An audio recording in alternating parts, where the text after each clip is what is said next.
السلام علیکم ورحمۃ اللہ وبرکاتہ۔ بچپن میں ایک کہانی پڑھی تھی اسکول کی ٹیکسٹ بک میں، اردو کی ٹیکسٹ بک میں،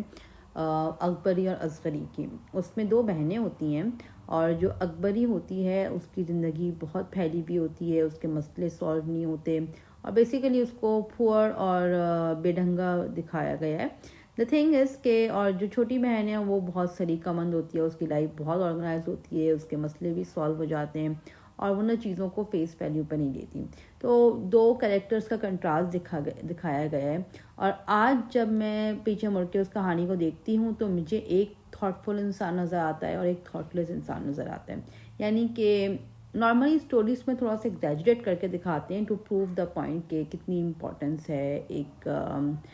تھاٹ فل زندگی گزارنے کی۔ تو جب انسان سوچ سمجھ کے زندگی نہیں گزارتا، عجلت میں فیصلے کر رہا ہوتا ہے اور چیزوں کو فیس ویلیو پہ لے رہا ہوتا ہے، سوچے سمجھے بغیر کام کر رہا ہوتا ہے، سوچے سمجھے بغیر خواہشات کے پیچھے بھاگ رہا ہوتا ہے، تو پھر انسان کی زندگی بہت زیادہ ڈسٹرب ہو جاتی ہے۔ اس کے پرابلمس ہی پرابلمس آ رہے ہوتے ہیں، وہ پرابلمس کو سالو نہیں کر پا رہا ہوتا، اور اکثر لوگوں کی باتوں کو فیس ویلیو پہ ایکسیپٹ کر لیتے ہیں، کانسیپٹس کو، اور جس نے جو کہا آپ نے اس کی بات مان لی، آپ نے اس کو کرٹیکلی انالائز ہی نہیں کرا، آپ نے اس کو ایویلویٹ ہی نہیں کرا کہ وہ بات سچ بھی ہے یا نہیں ہے۔ تو ایسے تھاٹ لیس زندگی گزارنے میں بہت مشکلات پیش آتی ہیں،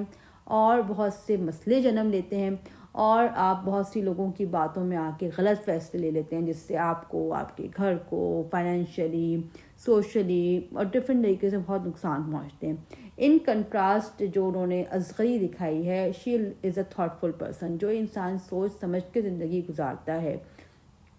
سوچ سمجھ کے ایویلویٹ کرتا ہے، ڈفرینٹ سچویشنز کو انالائز کرتا ہے، اپنی اس نے تھنکنگ سکلز ڈیفائن کری ہوئی ہوتی ہیں،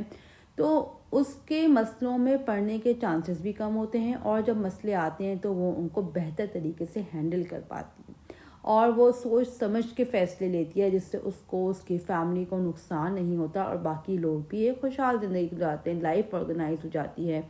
دا تھنگ از کہ آج کل ہمارے معاشرے کے اندر سوچنے سمجھنے کی جو یہ اسکل ہے، اس کا ایک فقدان آ گیا ہے، اور جو سوچنے کا معیار ہے وہ کافی کم ہو گیا ہے۔ So this is what my new podcast is going to be about, that I am going to talk with people جنہوں نے زندگی گزاری ہے، تو وہ سوچ کو کس طرح لیتے ہیں، اور ہم کس طرح اپنی سوچ کے معیار کو بہتر بنا سکتے ہیں۔ So stay tuned. I hope this will be helpful and uplifting for all of us، اور ہم بھی اپنی سوچنے کی اسکلز کو ریفائن کر پائیں گے۔ Thank you.